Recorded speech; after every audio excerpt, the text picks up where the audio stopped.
طبعا كلنا عارفين ان تحديث الكريسماس خلاص على وشك البدء. ماشي، ففي حاجات كده لازم نعملها قبل ما التحديث ينزل. بس قبل ما نبدأ ما تنساش تحط لايك واشتراك واكتب لي كومنت كده لو انت يعني جامد كده يعني. اكتب كومنت في رقم 11. يلا ماشي، فنبدأ في الفيديو وخليكم مع الفيديو. في البداية كده عشان نعرف احنا لازم نعمل ايه قبل التحديث، لازم نبقى عارفين ايه الحاجات اللي هتنزل في التحديث اصلا. ماشي، هما لحد دلوقتي ما نزلوش التريلر، ولكن انا جايب لكم الحاجات اللي هتنزل ومن مصادر مؤكدة. ففي البداية كده يا جدعان، اول حاجة في الاكيد ان هي تنزل هي الحاجات اللي مع الادمنز في البروفايلات بتاعتهم. فدلوقتي هعرض لكم بروفايلات الادمنز واحد واحد عشان نشوف ايه الحاجات اللي 100% هتنزل، وعشان ناخد بالنا ونجيب الفواكه اللي هيتعمل لها ريورك والفواكه الجديدة عشان نعرف نجيبها برضو. فهديكم شوية نصايح كده. فندخل مع اول ادمن واللي هو مثلا ريب اندرا. واول ما ندخل على بروفايل اندرا اكيد انك وقعت على الحاجه اللي عيني وقعت عليها، وهي طبعا فاكهه السيليستيال. فاكهه السيليستيال من اقوى الفواكه اللي في اللعبه، والفواكه اللي هتنزل ان شاء الله قريب، وهم اعلنوا عنها زمان جدا ايام الكيتسوني، ولكن كل شويه بنلاقي تسريبات عنها اكتر. ففاكهه السيليستيال ان شاء الله في تحديث الكريسماس. ومش هي بس، ده في فواكه اكتر من كده بكتير. ماشي، وعندنا الفاكهه التانية هي فاكهه الايس. لان من مدة انا بصيت على البروفايلات برضو، فكان فاكهة الايس مع كل الادمنز في نفس الوقت. فدي حاجة مش عادية بتحصل يعني، ولكن للاسف ما صورتش. دي معلومة مني ليكم يعني. ففاكهة الايس احتمال كبير قوي تعمل لها ري وورك، مش البتاع ده اهو. وخصوصا ان احنا في تحديث الكريسماس، وتحديث الكريسماس دايما كل سنة بينزل فيه تحديث يعني فاكهة ليها علاقة بالتلج. يعني مثلا السنة اللي فاتت نزل اليتي، والسنة اللي قبلها كان نزل بليزرد، والسنة اللي قبلها كانوا عاملين تعديل على السول، خلوها سبيريت للناس القديمة يعني. ف دوت كان تحديث اللي يعني بروفايل اندرا. خلونا ندخل على الادمن اللي بعده. وطبعا عند ريد هيد هتلاحظ انه عنده فاكهة الاونيو اكسسواريين كده. ففكك من الاكسسواريز يعني، دي حاجة احنا لسه ما نعرفش حتى هي فايدتها. ففاكهة الاوني، فاكهة الاوني في ناس كتيرة بتقول يعني مثلا زي دراجون في بيقول ان هي احتمال كبير تبقى سكن زي مثلا فاكهة الولف والتايجر، فهي هتبقى سكن اليتي، ولكن انا مش معتقد دوت.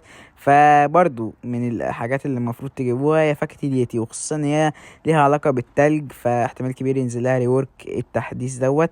فحتى لو مش الاوني مش سكن اليتي، ففاكهة اليتي لازم تجيبوها، ولازم يبقى معاكم فاكهة اليتي. وطبعا الكنترول يعني انتوا عارفين يعني انه التحديث بتاعها اصلا. ماشي، فلسه هقول لكم الفواكه اللي لازم تبقى معاكم، والفواكه اللي انتوا محتاجينها وتجيبوها يعني. ففاكهة الاوني هي ما نقدرش نجيبها دلوقتي، ولكن دي تاني حاجة في الفيديو. عندنا بقى البروفايل التالت بتاع الادمن التالت زيولوس. هتقولي ايه ده يا كي؟ هقولك يا اسطى، انت مش عارف ان في حاجة كده غريبة؟ زيولوس واكل فاكهة البورتال. هتقولي يا عم عادي، دي فاكهة البورتال اللي كله بياكلها عادي. ولكن اللي ما تفتكروش ان فاكهة البورتال كانت نازلة في تحديث الكريسماس، وكان اسمها قبلها دورز. ففاكهة البورتال احتمال كبير ينزل لها ريورك من الفواكه اللي لازم تجيبها.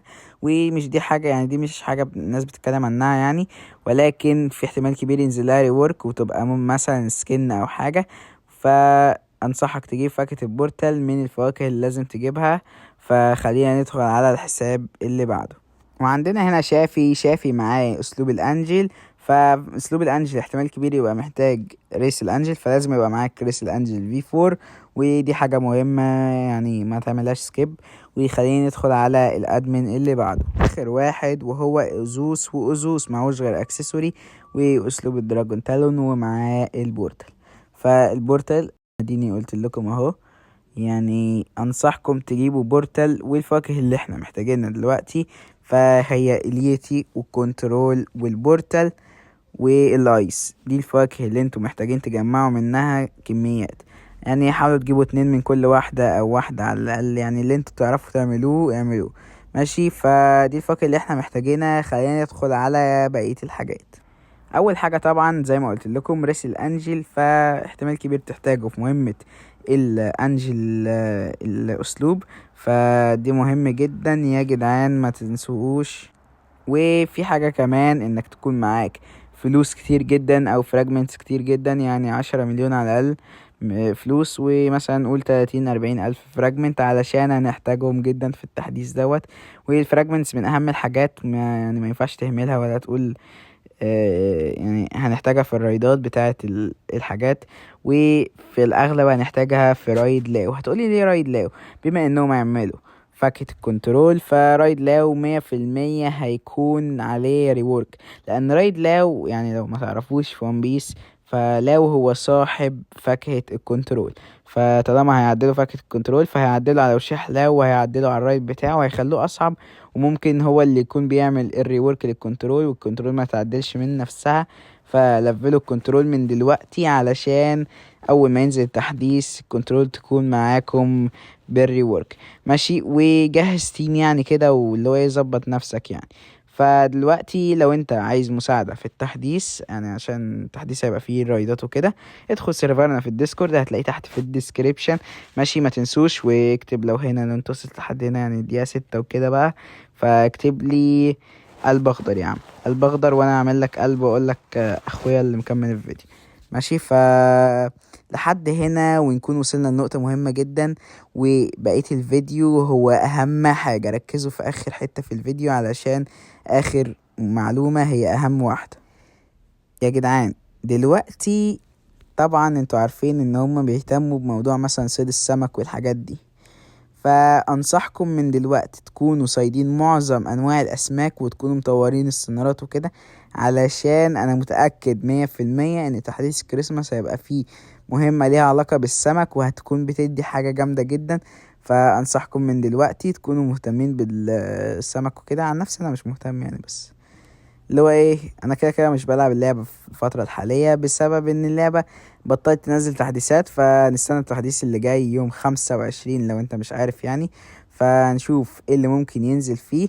واخر معلومة اللي هي اهم واحدة زي ما قلت لك في الفيديو، هي طبعا فاكهة البليزرد. انا قلت لك الفواكه كلها في الاول، ولكن فاكهة البليزرد علشان ما فيش اي دليل يقول ان هي احتمال تنزل، ولكن انا متأكد 100% ان فاكهة البليزرد هيتعمل لها ريورك او هيحصل لها حاجة. تقولي ليه يا كيو متأكد يعني؟ فلو هم عملوا للايس والبورتال واليتي، ماشي، وده اللي في الاغلب يعني هم مسربين كل الفواكه ديت ان هي ممكن يتعمل لها ريورك، ففاكهة البليزرد يا جدعان هي أول فاكهة نزلت في تحديث الكريسماس، هي والبورتال نزلوا مع بعض. ومش كده وبس، بل فاكهة السبيريت كمان. فالفاكهتين دول لازم تجيب منهم واحدة على الأقل، وأنا متأكد 100% إن هما يتعمل لهم حاجة، لأن في التحديث دوت بالذات ففي ريورك يا جدعان لأكتر من فاكهة، فاحتمال كل فواكه التلج يتعمل لها ريورك. هتقولي ليه؟ علشان البلوكس فروت رجعوا للنظام الأسبوعي، وهم هينزلوا كل أسبوع تحديث لحد ما الكريسماس ينتهي، يعني من يوم مثلا 21 أو 22 أو 25 نقول، فلحد.